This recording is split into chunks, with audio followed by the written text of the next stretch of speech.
All signs point to this. While the World Series is yet to be played, the Mets offseason is in full swing with more questions than answers at the moment. One particular player looks to hit free agency, and the Mets must do everything in their power to retain him. I'm Adam Choit, your host for today here on Mets Digest, and before we dig in on all that, I just want to give you guys a quick heads up, a quick reminder to please subscribe, because as you can see, nearly 70% of you guys watching these videos are not subscribed, so please take a quick second to do that. It is appreciated for sure. Let's get into it. Edwin Diaz is about to become a free agent. All signs point to that. He is going to opt out of his contract per SNY reports, and the news should go down officially on this story shortly after the World Series, so look out for more news on that front to come. Let's dig in on the story itself. Edwin Diaz has not yet thought about if he'll opt out of his contract. This, as you can see from SNY, on September 28th, which seems like ages ago at this point. But if he does, he said he would love to return to the Mets. I love this organization. They've treated me really, really good. That is good to hear. That is definitely a distinct possibility that Edwin Diaz returns. Here's a closer look at his 2025 stats: 62 games, 66 in the third innings pitched, 98 Ks, 1.63 ERA, and a .87 whip, 28 saves, super stellar stuff from one of the more consistent players on the team, one of the more consistent performers on the team from start to finish this past season. He's got to return. The Mets should bring back Pete Alonso and Edwin Diaz. That is from Dan Bartels, and that other tweet here is from SNY, a post on X.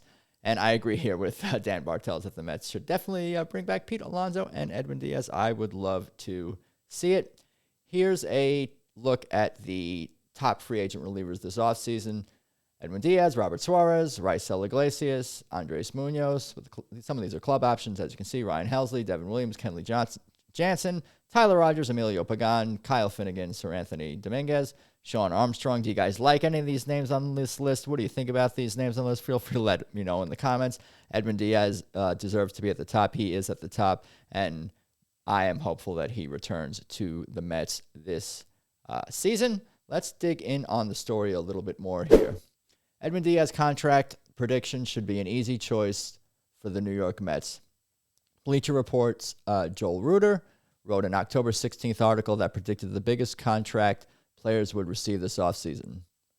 When it came to Diaz, Reuter predicted that he would sign a 4-year, $88 million deal. This would be the largest contract a reliever has received in MLB history, surpassing the 4-year, $72 million deal that Tanner Scott signed with the Los Angeles Dodgers last offseason by a whole $4 million per year. So Edwin Diaz looks to become the highest paid reliever in the history of baseball annually. So let's continue on with this story right here. This is more from Grant Young. Reuter also asserted that the Mets front office shouldn't balk at the thought of giving Diaz this historic contract, writing the $20.4 million average annual value on Diaz's last contract was the largest in MLB history for a reliever, and he is expected to opt out of the final 2 years and $37 million of that deal in search for more guaranteed money. $88 million is an unprecedented amount of money to give to a reliever, but if there's anybody who has proven he deserves this sort of bag from the Mets, it's Diaz. And as Reuter alluded to, this should be an obvious decision for the front office to make. So there's some more info and some more details on the story and some of the money and some of the finances behind it. Break open the checkbook, Stevie Cohen. We got to bring back Edwin Diaz. That goes without saying. Here's more from Kenneth Teep, also from SI.com. By opting out, Diaz would forego the final 2 years of the contract and a $17.25 million club option for 2028.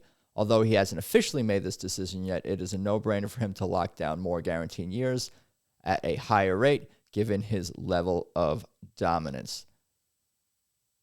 There are, and this is more from Kenneth Teep here, there are more than enough holes on the roster that exist without even considering to replace Diaz as the team's closer. The bullpen already was a need for the team with their trio of trade acquisitions: Gregory Soto, Tyler Rogers, and Ryan Helsley, all hitting free agency. The Mets don't have control over him exercising or declining his option. That's Diaz. But if he does opt out, they should be prepared to offer him another massive contract to keep him in Queens for the foreseeable future. I hope that happens. I'm looking forward to Diaz in 2026 performing for the New York Mets. racking up save after save as he's done in his New York Mets career. Here's a closer look at some of his numbers right here. Straight dominance, a 104 career whip. That's his career whip. Wow.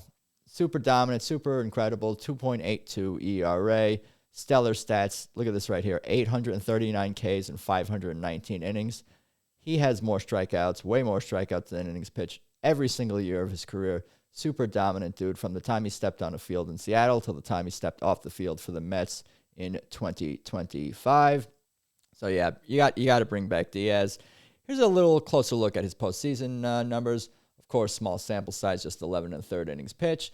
But yeah, 2.38 ERA. The whip's a little high, a few walks, but only 3 earned runs allowed in 11 1/3 innings. So yeah, just a little look at his postseason pitching, just to show you that he's been pretty damn good in the postseason as well, albeit again in a small sample size at that. But Edwin Diaz is just really he's a core member of the Mets. He's definitely one of the core members of this team. He's part of the fabric of the fan base as well, from the Timmy Trumpets narco intro to the Sugar nickname to just being a big part of the team and one of the real faces of the franchise. I did see another article pop up from Rising Apple mentioning some other possibilities for Mets closers, throwing A.J. Minter, of course, who was injured this year, and Clay Holmes, who of course jumped into the starting rotation for the Mets this year.